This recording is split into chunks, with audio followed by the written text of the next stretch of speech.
আপনাদের সকলকে স্বাগত জানাচ্ছি রেফ স্পোর্টস বাংলার এক নতুন উপস্থাপনাতে। আমি সোমনাথ এবং আজকে আমরা চলে এসেছি কিশোর ভারতী ক্রীড়াঙ্গনে, যেখানে ইস্ট বেঙ্গল এবং ডায়মন্ড হারবার একটা রুদ্ধশ্বাস ম্যাচ শেষ হলো এই বলতে পারেন আধ ঘন্টা আগে। এবং ইস্ট বেঙ্গল আজকে যেভাবে খেলেছে এটা কিন্তু মানে বলতে পারেন যে একটা রিপিট টেলিকাস্ট ছিল তাদের আগের ম্যাচে against United Kolkata sporting club. এবং আজকে তারা যেভাবে ডায়মন্ড হারবারকে ডমিনেট করেছে, এক কথায় বলা যায় যে কলকাতা লিগ জয়ের কিন্তু খুবই কাছে চলে গেল এবার ইস্ট বেঙ্গল। পাশাপাশি যদি কথা বলি যে জেসিনটিকে, একটা প্লেয়ার, এই প্লেয়ারের নাম না নিয়ে আজকে পারা যাবে না, অ্যাটলিস্ট এই পিটিসিতে তো থাকা যাবে না, কারণ এই প্লেয়ারটা কিন্তু বারবার এসে ম্যাচের মোড় ঘুরিয়ে দিচ্ছে বা দুটো টিমের মধ্যে কিন্তু পার্থক্য হয়ে দাঁড়াচ্ছে। আমরা জেসিনটিকে নিয়ে একটু বিস্তারিত আলোচনা করব, কারণ এই প্লেয়ারটা বিগত 3 বছর ধরে, 3টি সিজন ধরে ইস্ট বেঙ্গলকে যেভাবে ক্যারি করেছে, আমরা একটা কথা বলি, ক্যারি করেছে, গোল করেছে, হাইয়েস্ট গোল স্কোরার হয়েছে। আগের সিজনে তিনি হাইয়েস্ট গোল স্কোরার ছিলেন। এই সিজন কিছুটা চোটের জন্য অনেকগুলো ম্যাচ খেলতে পারেনি, কিন্তু চোট থেকে ফিরে এসেও জেসিনটিকে এখনও সম্পূর্ণ ফিট নন, এটা আমরা আগের দিন বিনোদ জর্জের মুখ থেকেই শুনেছিলাম। কিন্তু আজকে তিনি নেমে যেভাবে ম্যাচের পুরো ডিরেকশন চেঞ্জ করেছে, সেখান থেকে বলাই যায় যে এবার জেসিনটিকে কিন্তু সিনিয়র টিমে একটা আলাদা করে চান্স দিতেই হবে, কারণ এই প্লেয়ারটা যারা কনসিস্টেন্টলি পারফর্ম করে আছে, ইনজুরি একটা অবশ্যই ইস্যু থাকে, কিন্তু যদি ফিট থাকে এই প্লেয়ার কী করতে পারে আমরা সবাই আজকে দেখলাম। তার অফ দ্য বল যে মুভমেন্টগুলো হয়, প্লাস যখন বল লুজ করে তাও কিন্তু জেসিনটিকে গিয়ে সেই বলগুলোকে স্ন্যাচ করে আবার একটা অ্যাটাক বিল্ড করে। লেফট উইং, রাইট উইং, অনেক সময় একদম মাঝ মাঠেও চলে আসেন বল নেওয়ার জন্য, এবং যেভাবে তিনি ফিনিশ করেন সেটা কিন্তু অসাধারণ এক কথায় যদি বলতে হয়। পাশাপাশি যদি কথা বলি ডায়মন্ড হারবারের প্রথম দিক থেকে তারা খেলাটা ধরে ছিল কিছুটা, কিন্তু ইস্টবেঙ্গল যেভাবে অ্যাটাকের পর অ্যাটাক, আমরা যেটাকে বলি মুহুর্মুহুর আক্রমণের পরে কিন্তু ডায়মন্ড হারবারের যে অ্যাটাকের যে একটা স্ট্রাকচার থাকে ফরমেশনে, সেটা কিন্তু অনেকটা বলতে পারেন যে বিল্ড আপ হচ্ছিল না, কারণ ইস্টবেঙ্গল মাঝ মাঠে এত বল ইন্টারসেপ্ট করছিল।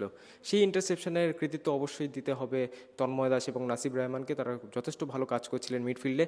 এবং পাশাপাশি ডিফেন্সের কথা তো আলাদা করে কিছু বলার নেই, প্রভাত লাকড়া স্টার এক কথায় এই ইস্ট বেঙ্গল টিমের। যবে থেকে তিনি খেলছেন তিনি কিন্তু যেভাবে ক্লিয়ারেন্স করছেন, যেভাবে এরিয়াল ডুয়েল জিতছেন, চাকুমন্ডি আজকে যথেষ্ট ভালো খেলেছে, এরিয়ালি কিন্তু খুব একটা মিস্টেক করেননি। একটাই গোল ডায়মন্ড হারবারে হয়েছে লালরুয়াত কিমার হেডারে, সেটাই অবশ্যই দেবজিতের একটা আউটিংয়ের সমস্যা ছিল, বাট তাছাড়া দেবজিতও আজকে যথেষ্ট সলিড ছিল। পাশাপাশি সবার কথাই বলতে হবে, সায়ন যেভাবে left channel right channel switch করে করে অ্যাটাক করছিলেন, পাশাপাশি গুইতে সেকেন্ড হাফে নেমে নিজের ঝলক দেখাচ্ছিলেন, স্কিল দেখাচ্ছিলেন। অল ওভার বলা যেতে পারে যে ইস্টবেঙ্গলের এই টিমটা আপাতত একদম সেট হয়ে গেছে, এই সিজনে বেস্ট ফর্মে আছে, এবং তারা 22 তারিখ নামবে ইউনাইটেড স্পোর্টস ক্লাবের বিরুদ্ধে। তারাও কিন্তু দুরন্ত ফর্মে আছে, গ্রুপ বি এর টপার, এবং যেভাবে তারা দুটো ম্যাচ খেলছে, দুটো ম্যাচ খেলবে, তারা কিন্তু অবশ্যই একটা কন্টেন্ডার হতেই পারে। এবং যদি ইউনাইটেড স্পোর্টস পরপর দুটো ম্যাচ জিতে যায়, তাহলে 22 তারিখের ম্যাচটা কিন্তু ইস্ট বেঙ্গল এবং ইউনাইটেড স্পোর্টসের টাইটেল ডিসাইডার ম্যাচ হবে। অবশ্যই খেলাটা ইস্ট বেঙ্গল মাঠে হবে, অনেক দর্শক আসবেন সেই দিন আশা করা যায়। কিন্তু হ্যাঁ, আপাতত সিএফএল জমে উঠেছে, আর কিছুদিন বাকি, কিছু ম্যাচ বাকি, তারপরে কিন্তু আমরা জানতে পারবো যে সিএফএল কে ঘরে তুলছে।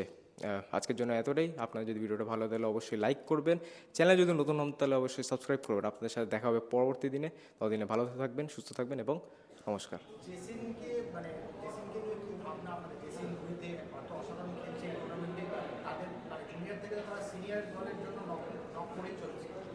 আপনাদের কোনো পরিকল্পনা কিছু এরকম শেয়ার করবেন? মানে পরিকল্পনা বলতে আমাদের এই টিমটাই ওই জন্য, যাতে মানে এই টিমটা থেকে আমরা সিনিয়র টিমে প্লেয়ার সাপ্লাইটা রাখতে পারি, ওটাই ওটাই আমাদের লক্ষ্য মেনলি এই রিজার্ভ টিমের, সব রিজার্ভ টিমেরই তাই লক্ষ্য। তা এটা তো অবশ্যই আমি মনে হয় ফার্স্ট ম্যাচের দিনও বলেছিলাম আপনাদেরকে যে এদেরকে এবার মানে বড় জায়গা বলতে ইন্ডিয়া টিম বা ওদের ন্যাশনাল টিম চান্স দেওয়া উচিত। আর কবে পাবে এরা চান্স? এটা তো আমি আগেই প্রশ্ন করেছিলাম। কোন জায়গা থেকে টার্নিং পয়েন্টে শুরু? শুরু থেকে প্রথমত অনেক ইনজুরিস ছিল, অনেক প্লেয়ারদের অ্যাবসেন্সের কারণে, ইনজুরির কারণে অ্যাবসেন্স হয়েছিল। তো সেই কারণে টিমটা ঠিক, কোচও ঠিকভাবে গুছিয়ে উঠতে পারছিল না, সব প্লেয়ারকে পাচ্ছিল না। তারপর যখন সব প্লেয়ার একসাথে আমরা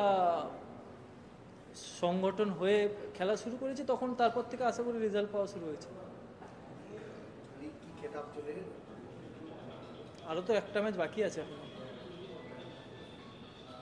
একদম আমি এটা নেগেটিভের থেকে পজিটিভ বেশি দেখছি, কারণ গোলের কাছে পৌঁছানোটাই একটা বিরাট কাজ।